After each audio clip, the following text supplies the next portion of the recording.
पश्चिम बंगाल विधानसभा चुनाव में असदुद्दीन ओवैसी की एआईएमएम पार्टी ने अपने प्रत्याशियों की लिस्ट जारी कर दी है।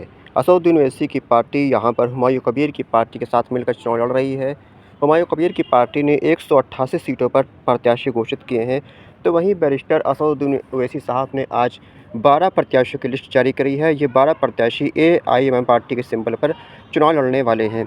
आज हम आपको सिलसिलेवार तरीके से बताएंगे किस सीट से एआईएमएम पार्टी ने किस प्रत्याशी को टिकट दिया है। तो सबसे पहली सीट है रघुनाथगंज की सीट। ये सीट पर एमआईएम पार्टी ने अपने प्रदेश अध्यक्ष इमरान सोलंकी को टिकट दिया है।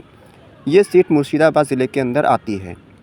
इसके बाद आसनसोल उत्तर विधानसभा सीट पर एमआईएम पार्टी ने दानिश अजीज़ को टिकट दिया है। पिछले विधानसभा चुनाव में भी इस सीट पर दानिश अजीज़ को ही एमआईएम ने प्रत्याशी बनाया था। उनको लगभग 1500 के आसपास वोट मिले थे।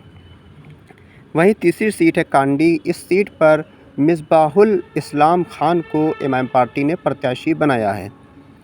चौथी सीट है सुजापुर। यहाँ पर रियाजुल करीम को एमआईएम ने प्रत्याशी बनाया है। पाँचवीं सीट है मोथाबारी। यहाँ पर एडवोकेट मोहम्मद मुस्तहिद हक को एमआईएम पार्टी ने अपना उम्मीदवार बनाया है। नालथी विधानसभा सीट छठी सीट है। यहाँ पर हाजी अंसार इसके साहब को एमआईएम ने प्रत्याशी बनाया है। तो वहीं मोरारी विधानसभा सीट पर तसीर इसके साहब को एमआईएम पार्टी ने उम्मीदवार बनाया है। आठवीं सीट की बात करें तो ये सीट है बारासात विधानसभा सीट। यहाँ पर एमआईएम पार्टी ने मोनीम सदर को प्रत्याशी बनाया है। तो वहीं नवी विधानसभा सीट है करांडीघी विधानसभा सीट पर महबूल आलम को एमआईएम पार्टी ने टिकट दिया है।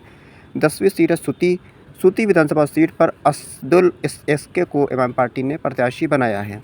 11वीं सीट है बशीरहाट साउथ। यहाँ पर शबाना परवीन को एमआईएम ने प्रत्याशी बनाया है।